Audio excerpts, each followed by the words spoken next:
हाँ, आज अपन इस लेक्चर में ट्रांसफॉर्मर या इलेक्ट्रिकल मशीन सभी में पर यूनिट वैल्यूज क्या होती हैं उस पर डिस्कशन करेंगे। पर यूनिट वैल्यूज क्या होती हैं, ये क्या काम आती हैं और कैसे कैलकुलेट की जाती हैं, इसको डिस्कस करेंगे। डेफिनेटली पर यूनिट वैल्यूज बड़ी इंपॉर्टेंट वैल्यू होती हैं और उन इंपॉर्टेंट वैल्यूज को आप बार बार कैलकुलेशन में यूज की जाती हैं। बहुत सारी न्यूमेरिकल प्रॉब्लम जो है पर यूनिट वैल्यूज पे दी हुई होती हैं, एक्चुअल वैल्यूज पे नहीं दी हुई होती हैं। तो actual value, base value, per unit values में क्या डिफरेंस होता है और कैसे ये पर यूनिट वैल्यू कैलकुलेट की जाती है और कैसे पर यूनिट वैल्यू से अंडरस्टैंडिंग या फिजिकल सिग्निफिकेंस निकाला जाता है, इन सारी चीजों पे डिस्कस करेंगे। साथ ही साथ parallel operation of the transformer पे भी डिस्कशन करेंगे। तो इस लेक्चर में अपन दो बातें डिस्कस करने वाले हैं, दो टॉपिक्स पे डिस्कशन करने वाले हैं। एक तो होता है per unit values and second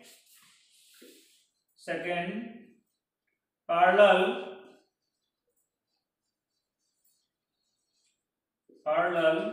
operation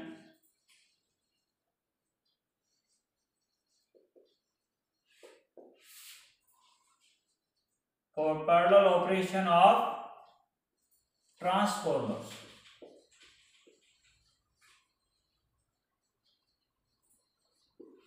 parallel operation of transformers. तो इस पे अपन दो टॉपिक्स पे आज जो है लेक्चर में डिस्कस करने वाले। तो पहले अपन ले लेते हैं पर यूनिट वैल्यूज को, पर यूनिट वैल्यूज पे, फिर अपन लेंगे पैरेलल ऑपरेशन ऑफ ट्रांसफॉर्मर। पहले अपन डिस्कशन करते हैं पर यूनिट वैल्यूज को। जैसे ट्रांसफॉर्मर है, ये ट्रांसफॉर्मर है, इसकी जो वैल्यूज दी हुई है ये 200/400 वोल्ट 5 kVA, ये ऐसे कोई वैल्यू दे रखी।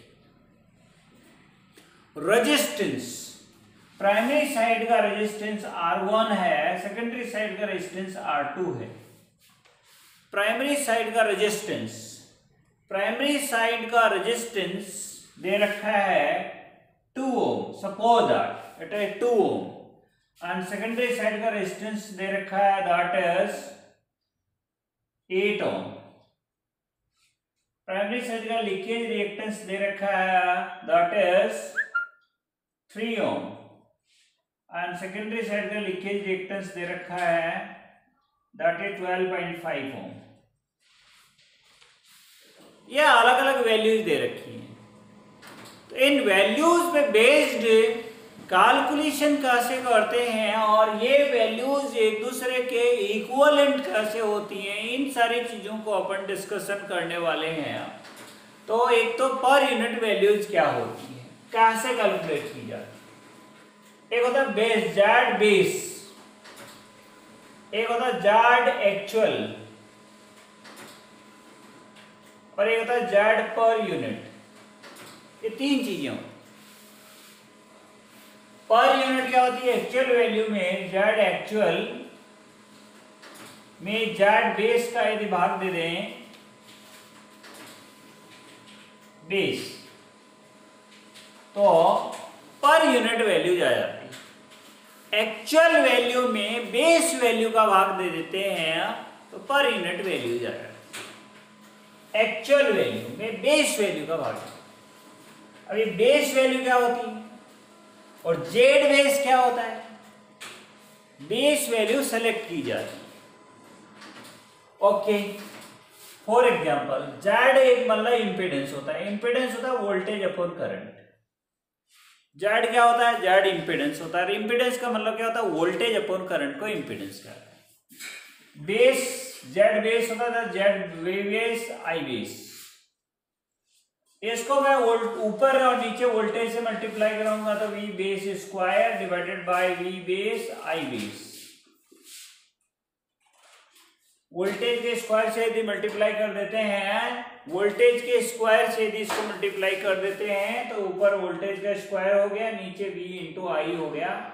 ओके, अब इसको यदि वोल्टेज को केवीए में, वोल्टेज को नॉर्मली किलो वोल्ट में लेते हैं, नॉर्मली ट्रांसफार्मर की रेटिंग किलो वोल्ट्स में होती है, तो वोल्टेज को किलो वोल्ट बेस का स्क्वायर ले लेते हैं, तो नीचे जो रेटिंग किलो का स्क्वायर मेगा होता है, किलो में 10⁻³ का होल स्क्वायर, इसका मतलब क्या हो गया 10⁻⁶, तो मेगा। तो इसमें MVA बेस आ जाता है, MVA बेस। VA को VA, ये VA है मीन्स ये पावर रेटिंग है। V बेस I बेस में लो VA means power rating of the transformer, और ऊपर किलो से मैंने मल्टीप्लाई किया तो नीचे किलो का स्क्वायर, ऊपर भी किलो का स्क्वायर है तो नीचे भी किलो का स्क्वायर करेंगे तो 10⁻⁶ आएगा। इसको किलो का स्क्वायर कहेंगे, इसको मेगा कहेंगे, मेगा में 10⁻⁶ को मेगा कहेंगे, तो इसको MVA कहेंगे। तो वोल्टेज यदि किलो में लेते हैं तो पावर की रेटिंग MVA में लेते हैं, वोल्टेज यदि किलो में लेंगे तो पावर MVA में लेंगे। ओके, ये आपको फिजिकली समझ में आ गया होगा। अदरवाइज वोल्टेज को V में लेते हैं और VA पावर लेते हैं, वोल्टेज V लेते हैं, ऊपर वोल्टेज स्क्वायर होता है, नीचे बेस। ओके, तो यहाँ पे अपन यदि बात करें तो पर यूनिट का मीनिंग होता है Z actual upon Z base, और Z बेस का मीनिंग होता है वोल्टेज बेस का square divided by V into I base, V base I base. Okay, तो अपन यदि इसको R1 को पर यूनिट में निकालना चाहें, R1 को पर यूनिट तो R पर यूनिट बोलते हैं, PU, R per unit. R1 को पर यूनिट निकालना चाहें तो इसको R1 PU बोलेंगे, R1 पर यूनिट। ओके, सो R1 की एक्चुअल वैल्यू है 2 ओम। बेस अपन वोल्टेज यदि लो वोल्टेज साइड में लेते हैं, base voltage low voltage side में लेते हैं तो लो वोल्टेज का होल स्क्वायर हो गया है 200 का होल स्क्वायर, और केवीए रेटिंग इसकी 5 इंटू 5000 V, तो ये वैल्यू होगी है 2 divided by 200 into 200 divided by 5000, so 10 get cancel out, so this is becomes 4, so this is whole becomes 2 divided by 8, so it is 2 and get cancel out, it will become 1/4, so it is equals to R1 per unit is equals to 1/4 means 0.25 ohm, 0.25। इस तरीके से अपन R1 per unit की value calculate कर लेते हैं, R1 per unit की value calculate कर लेते हैं। ये R1 पर यूनिट क्या है? पर यूनिट का मीनिंग होता है कि उसकी वैल्यू परसेंटेज के टर्म्स में निकल जा सकती है, उसमें किसी का वैल्यू डिपेंड नहीं करती है कि ये प्राइमरी साइड है या सेकेंडरी साइड है या किसके ऊपर बेस्ड है, इन सारी वैल्यूज से आउट हो जाती है और वो सीधी उसको परसेंटेज में भी रिप्रेजेंट की जा सकती है। ओके, तो ये हो गया पर यूनिट में वैल्यू को रिप्रेजेंट करना।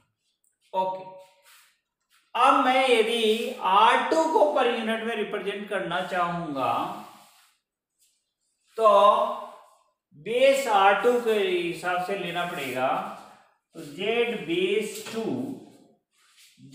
बेस होता है V2 base square divided by KVA, that is V2 is 400 whole square divided by KVA is 5 KVA 5000, so that is equals to 400 into 400 divided by 5000, so 0 0 0 0 and this 0 get cancel out, this becomes 8, so 8 into 4 32 ohm, so Z base जो 2 है वो 32 है।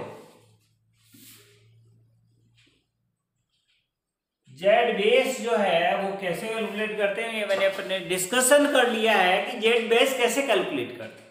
Definitely आपको समझ में आ गया हो। अब अपन यदि जेड बेस कैलकुलेट कर लिया है तो जेड बेस 2 कैलकुलेट कर लेते हैं, वो सेकेंडरी साइड का बेस है। ओके, ये अपन ने कैलकुलेट कर लिया है। तो मैं R2 को कैलकुलेट करूं तो R2 per unit that is R2 actual upon R2 base that is Z2 base. So R2 per unit that is 8 and Z base is 32 or it is equals to 1 by 4, that is 1 by 4. It is also 0.25. It is same. You know the primary resistance is the different from the secondary resistance. Primary और secondary के resistance अलग अलग है, लेकिन इनकी यदि पर unit value निकालता हूं तो दोनों सेम आ गए। पर यूनिट वैल्यू, पर यूनिट के टर्म्स में यूनिट वैल्यू के रिस्पेक्ट में दोनों को देखा जाता है, एक वैल्यू के रिस्पेक्ट में उनको देखा जाता है, तो दोनों बराबर वैल्यू को रिप्रेजेंट कर रहे हैं, दोनों बराबर वैल्यू को बता रहे हैं। यहाँ पे वैल्यू आ रही है वो ये आ रही है और यहाँ पे वैल्यू आ रही है वो भी यही रही है। तो डेफिनेटली पर यूनिट वैल्यूज जो होती हैं वो प्राइमरी सेकेंडरी साइड पे डिपेंड नहीं करती हैं, पर यूनिट वैल्यूज एक होती हैं। दो ट्रांसफार्मर के अलग अलग रेटिंग होने के बावजूद भी पर यूनिट वैल्यूज एक जैसी हो सकती है। पैरेलल ऑपरेशन करते टाइम खासतौर से ध्यान रखना पड़ता कि पर यूनिट वैल्यूज जो है इक्विवेलेंट होनी चाहिए। पर यूनिट वैल्यूज इक्विवेलेंट होती, वैल्यूज इक्विवेलेंट नहीं होनी चाहिए, वैल्यूज बराबर नहीं होनी चाहिए, लेकिन पर यूनिट वैल्यूज इक्विवेलेंट होनी चाहिए यदि दो ट्रांसफार्मर को अपन पैरेलल में ऑपरेट करते हैं। ओके, ये एक्चुअल वैल्यू डिफरेंट होती है, लेकिन पर यूनिट वैल्यू सिमिलर होती है। पर यूनिट का मतलब होता है कि 1 के रिस्पेक्ट में वैल्यूज देखी जाए तो वो ज्यादा रेटिंग जिस ट्रांसफार्मर की उनकी वैल्यूज भी ज्यादा होंगी, कम रेटिंग ट्रांसफार्मर की उसकी वैल्यूज कम होंगी, लेकिन पर यूनिट में निकालेंगे तो जो है सिमिलर आ जाएंगे। तो ऐसे अपन कुछ चीजें को जो है पैरेलल ऑपरेशन में और ज्यादा जो डेप्थ में अंडरस्टैंड करने की कोशिश करेंगे। अभी यहाँ पे पर यूनिट वैल्यूज को देख रहे हैं। ओके, पर यूनिट वैल्यूज को देखें। ये पर यूनिट वैल्यूज की रिक्वायरमेंट क्यों होती है? ये इसलिए भी होती है कि ये अलग अलग सिस्टम में कि कोई भी जो है ट्रांसमिशन लाइन है उसकी पावर रेटिंग अलग है, मोटर लगी हुई है उसकी पावर रेटिंग अलग है, ट्रांसफार्मर लगा हुआ उसकी पावर रेटिंग अलग है। तो ये जो डिफरेंट जो मशीन लगी हुई है उनकी पावर रेटिंग अलग अलग लगी हुई है, तो करंट वगैरह ये कैलकुलेशंस वगैरह करते हैं, ट्रांजिएंट कैलकुलेशंस करते हैं, सर्किट की सिस्टम एनालिसिस करते हैं, तो वो डिफरेंट वैल्यू की डिफरेंट कैलकुलेशंस देंगे। तो अपन इन सब वैल्यूज को एक बेस पे इक्विवेलेंट मान लेते हैं, एक बेस पे कैलकुलेट कर लेते हैं, बेस एक ले लेते हैं और उस बेस पे सारी वैल्यूज को कैलकुलेट कर लेते हैं, एक बेस पे सबको कैलकुलेट कर लेते हैं। तो यूनिफॉर्मिटी उनकी जो रिप्रेजेंटेशन आ जाता है, यूनिफॉर्म उनका रिप्रेजेंटेशन, यूनिफॉर्म उनका रिस्पॉन्स आ जाता है। तो वो रिस्पॉन्स अपन फर्दर जो है वो कैलकुलेशन में यूज कर सकते हैं। तो वो जो वैल्यूज होती है मोर एक्यूरेट होते हैं, मोर एनालिटिकल होती हैं और more accurate in answer and calculations होती है, इसलिए पर यूनिट वैल्यूज को अपन रिप्रेजेंट करते हैं। ओके, तो पर यूनिट को रिप्रेजेंट कैसे करते हैं, क्यों करते हैं? देखिए, जैसे Z1 की जो वैल्यू है वो है 2 + J3, Z की एक्चुअल वैल्यू है, Z1 की एक्चुअल वैल्यू है। Z बेस जो वैल्यू है आपके पास वो हो गई है Z base is V base I base, और इसको V बेस स्क्वायर लिख देता हूं divided by V base into I base that is KVA rating. तो V बेस जो है वो प्राइमरी साइड का वोल्टेज 200 का square divided by power rating is 5 KVA 5000, so that is 200 into 200 divided by 5000, so it is 2030 get cancel out, this becomes 4, it is 8. This is base value. So Z1 per unit that is Z actual divided by Z base, so Z actual is 2 + J3 divided by Z base is 8. So it is equals to 1 by 4 that is 0.25 plus J 3 by 8. So 3 by 8 is approximately 8 × 24, 6 0 8 6 48 8 7 56 4 0 8 5 40. Okay, so this is the value. This is the value of Z1 per unit. आपने देखा होगा कि बहुत आसान सा तरीका है, बहुत आसान तरीका है। इससे अपन Z1 पर यूनिट की वैल्यू कैलकुलेट कर लेते हैं। ऐसे अपन Z per unit Z2 calculate करते हैं। तो Z2 के लिए जो Z2 बेस है वो हो गया वोल्टेज 2 मींस ये अपन ने कैलकुलेट कर रखा है Z2 दैट इज 32। तो Z2 पर यूनिट अपन यदि कैलकुलेट करेंगे तो Z2 actual divided by Z2 base, so Z2 actual is equal to 8 plus j 12.5 divided by 32. It is equals to 8 by 32 is 0.25 plus j 12.5 divided by 32. 12.5 divided by 32, 125 divided by 320. So get cancel out. It gives the value approximately equals to 0.5653 like this. Not 0.5, under 0.4. 0.4. Okay.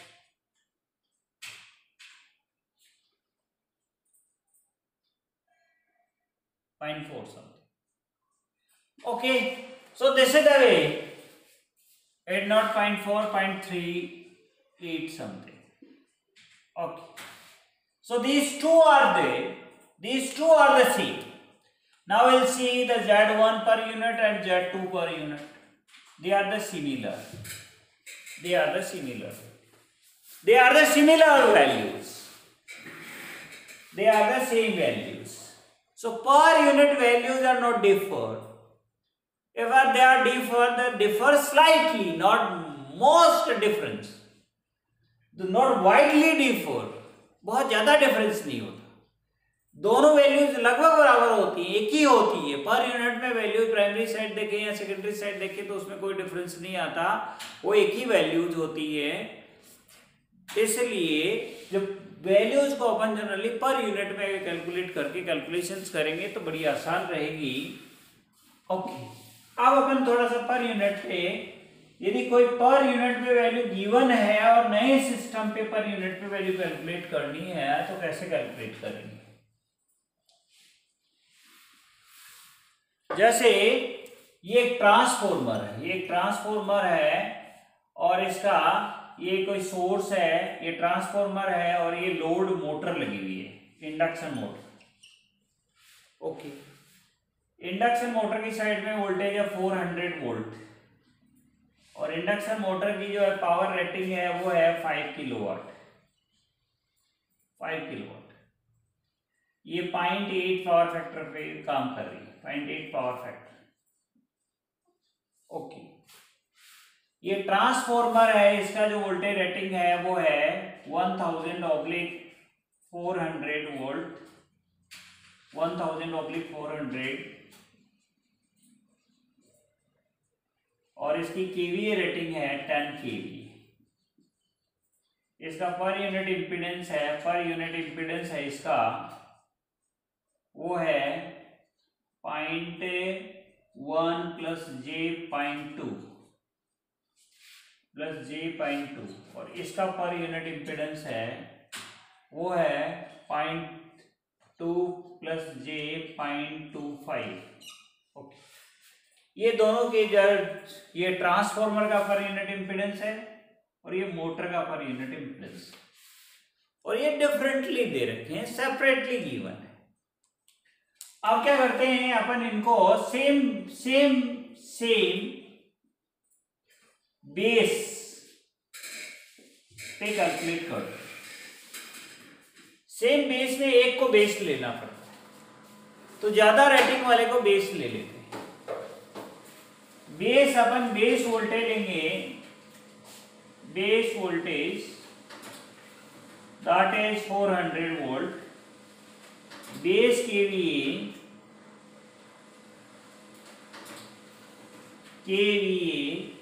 That is 10 केवी। तो क्या करते हैं कि पहले वाले जो KVA या पर यूनिट वैल्यू गिवन होती है उसको नए बेस पे कन्वर्ट करना पड़ता है। तो ये कैसे करते हैं? जेड पर यूनिट वैल्यू क्या होती है? सबसे पहले ये देखिए, जेड पर यूनिट वैल्यू क्या होती है? जेड पर यूनिट होती है Z actual upon Z base. तो जेड पर यूनिट वैल्यू दी है तो एक्चुअल वैल्यू किसे निकालते हैं? Z actual is equal to होता है Z per unit into Z base, into Z base.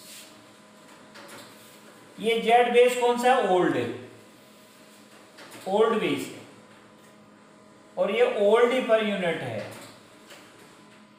ये जेड एक्चुअल की वैल्यू आ गई। अब जेड पर यूनिट नया निकालते हैं, new.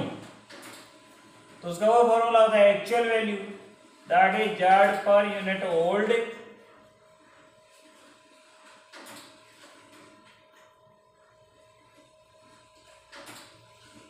Z base old divided by Z per unit होता है जेड एक्चुअल, ये एक्चुअल है, ये एक्चुअल है, ये एक्चुअल है, upon Z actual upon Z base new.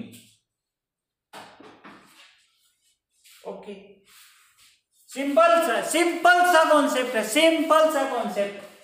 Z actual value ये है जिसमें ओल्ड बेस है, ओल्ड पर यूनिट है, ओल्ड बेस है, ओल्ड पर यूनिट है, और जेड पर यूनिट निकालनी होती है तो जेड एक्चुअल में जेड बेस का भाग दे देते हैं। तो ये जो है ओल्ड वैल्यू में न्यू का भाग दे देते हैं। इसका मतलब ये हुआ कि जेड पर यूनिट ओल्ड होती है उसको जेड बेस ओल्ड से गुणा कर देते हैं और जेड बेस न्यू का भाग दे देते हैं।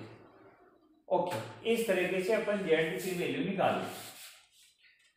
तो अपन दोबारा से इसको जो है और थोड़ा सा डिटेल में मैं इसको समझाऊं और थोड़ा सा डेप्थ में इसको समझाऊं तो Z per unit new is equals to Z per unit old, ये old, into Z base old, Z base new. Z old base क्या होता है? बेस होता है voltage square upon V A, voltage square into V. तो ये कौन सा है? ओल्ड है, तो ओल्ड। नीचे न्यू है तो उल्टा कर देंगे इसको, V A new upon V B new.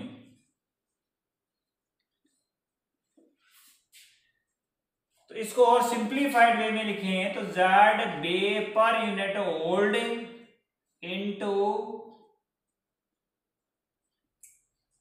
Voltage base old upon voltage base new whole square into V A new upon V ए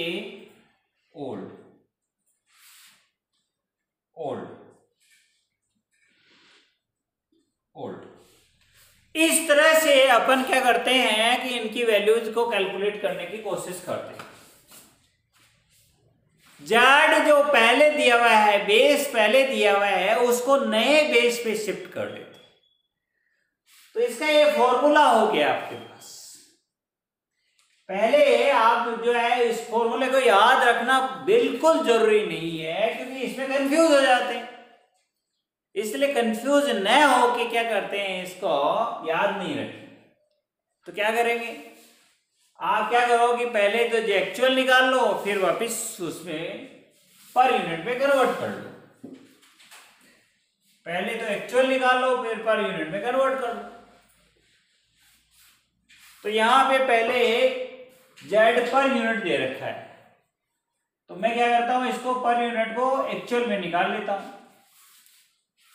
तो जेड एक्चुअल ट्रांसफॉर्मर को तो जो है वही पर यूनिट है, वही बेस है, वही अपन ट्रांसफॉर्मर का ले रहे हैं, इसलिए ट्रांसफॉर्मर की जरूरत नहीं है। केवल इंडक्शन मशीन को अपन जेड पर यूनिट न्यू में कन्वर्ट करेंगे, जेड मोटर न्यू निकालेंगे हम।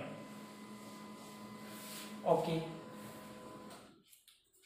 पर यूनिट निकालेंगे, पर यूनिट न्यू को कैलकुलेट करेंगे, तो एक्चुअल निकालेंगे। तो एक्चुअल निकालने के लिए क्या होता है, पर यूनिट न्यू दिया हुआ है, जेड पर यूनिट दिया हुआ होता है, उसको जेड बेस से गुणा कर देते हैं, तो क्या होता है, एक्चुअल निकल जाता है। तो पर यूनिट में दिया हुआ है 0.2 प्लस जे 0.25 इंटू बेस क्या होता है, वोल्टेज अपॉन करंट या voltage square upon KVA rating. तो इसकी जो केवीए रेटिंग है, वीए रेटिंग है, वो V I cos phi is equal to 5000 है। कोस फाई की वैल्यू 0.8, तो वी आई की वैल्यू होगी 5000 डिवाइडेड बाई 0.8। 0.8 का मतलब हो गया 10 से मल्टीप्लाई करो, 4 से डिवाइड करो, 8, तो ये हो गया 4 और ये हो गया 5, सो ये हो गया 25,000 divided by 4, that is 6250।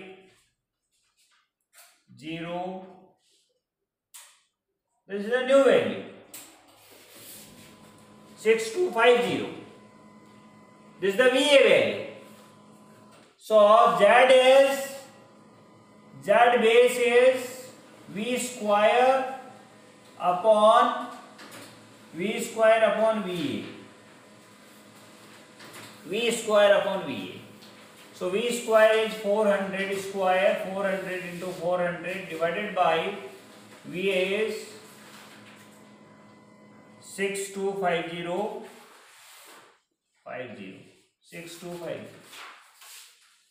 So that is 0 and 0 get cancel out. 0 and 0 get cancel out. This 68 and this is divided by 5 is 5 1 ja 5, 2 5 2 ja 10, 2 5 5. Then divided by 5 is a 5 8 80, 5 8 80 and 5 8 25. Then 5 is 16 and this 5. So final value is 0.2 plus j 0.25 into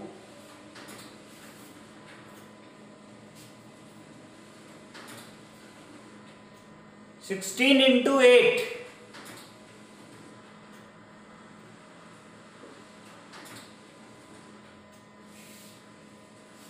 128.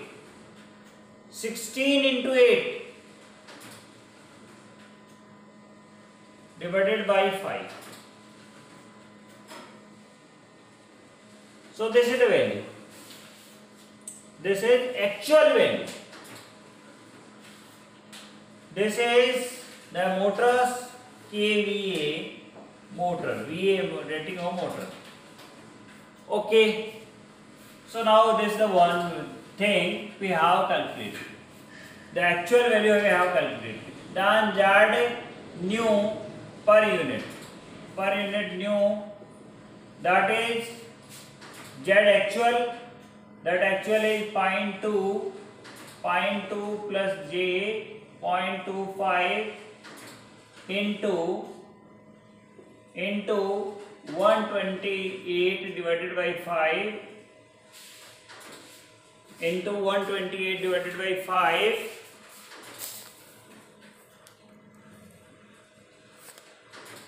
and this is the actual value divided by Z base. Divided by Z base means divided by voltage square, that is new voltage the same, 400 into 400 a new kVA rating, that is 10 kVA, 10 kVA. So 1 2 3 4. So this is 4. So 4 get cancelled out by this one. 4 3 ja this, 4 2 ja this. This get further get cancelled out. 8. So this is multiplied by the 8. So 1.6 into plus j, 8 into this, 22 divided by 5. So this is divided by 5 means multiplied by the 2. So this becomes 3.2 plus j 4 divided by 10. So it is equals to 0.32 plus j 0.4. This is the new value. This is the new value. So this is the way we can calculate the new values, the per unit values. So in this lecture we have studied how we can calculate the new per unit value from the old per unit values. How we can find out the per unit values. So the per unit values calculation is very easy and they are very necessary, very essential, बहुत जरूरी होती हैं, required होती हैं calculation करने के लिए। जब दो सिस्टम अलग अलग पर यूनिट वैल्यूज पे दिए हुए होते हैं तो क्या करना पड़ता है, फिर एक पर यूनिट पे वैल्यू पे सेट करना पड़ता है, एक बेस पे सेट करना पड़ता है।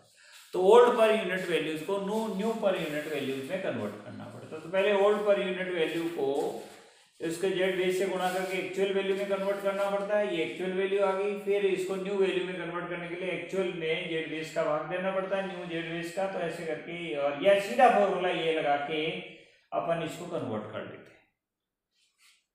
ओके, ये एक फॉर्मूला है। यहां पे क्या हुआ कि वोल्टेज तो सेम है, तो इसको मैं काट देता हूं। तो केवल जो है ये रेटिंग जो है सेम है, इसको जेड पर यूनिट न्यू का फॉर्मूला कैलकुलेट करूं दोबारा। ये अल्टरनेटिंग मेथड है, फॉर्मूला बेस्ड मेथड है। तो पुराना इसका पर यूनिट वैल्यू थी 0.2 प्लस जे 0.25। इसको मेरे को मल्टीप्लाई करना पड़ेगा। New is 10 kVA and old is 6250। So this 0 get cancel out. So this is the value. This is the final value. So you can easily calculate this. So this is the way. So in this lecture we covered only the per unit values. The parallel operation of the transformer we will cover in the next of the lecture. Next lecture में parallel operation transformer cover करेंगे, क्योंकि ये lecture काफी duration का हो गया है, क्योंकि इसको थोड़ा सा अंडरस्टैंडिंग करने में आपको टाइम लगा और मैंने एक एक चीज को धीरे धीरे स्लोली आपको एक्सप्लेन किया है, जो बेहतरीन तरीके से आपको समझ में आ गया होगा कि ये पर यूनिट वैल्यूज क्या होती हैं। इसलिए अपन पैरेलल ऑपरेशन को नेक्स्ट लेक्चर में कवर करेंगे और ये आपको पर यूनिट वैल्यूज बहुत बेहतरीन समझ में आ गई होगी। ये जो ट्रांसफार्मर में भी काम आती है, इंडक्शन मशीन में भी काम आती है, सिंक्रोनस मशीन में भी काम आती है, पावर सिस्टम में भी काम आती है। और खास तौर से पावर सिस्टम में तो बहुत ज्यादा इसका यूज होता है, क्योंकि पावर सिस्टम में एक से ज्यादा मशीनरी एक साथ लगती है और उसका एक सिस्टम बनता है, तो सारी कैलकुलेशन पर यूनिट बेस्ड ही होती है। तो आपको यदि ये अभी से समझ में आ गई होगी तो पावर सिस्टम की जो स्टडी करोगे तो आपको बहुत ज़्यादा बेनिफिट होगा और बहुत जो है आराम से अंडरस्टैंडिंग हो जाएगी। मेरा पिछले 23 इयर्स का एक्सपीरियंस है कि इलेक्ट्रिकल इंजीनियरिंग स्टूडेंट जो पर यूनिट वैल्यूज में कंफ्यूज होते रहते हैं, तो आप लोगों को कंफ्यूज होने की जरूरत नहीं है और ये फॉर्मूला याद रखने की जरूरत नहीं है। पहले क्या करोगे कि जो है एक्चुअल वैल्यू निकालोगे, फिर नहीं जो है उसको पर यूनिट में कन्वर्ट कर दोगे। ये ज़्यादा अच्छी ट्रिक है। Okay, thank you, thanks a lot for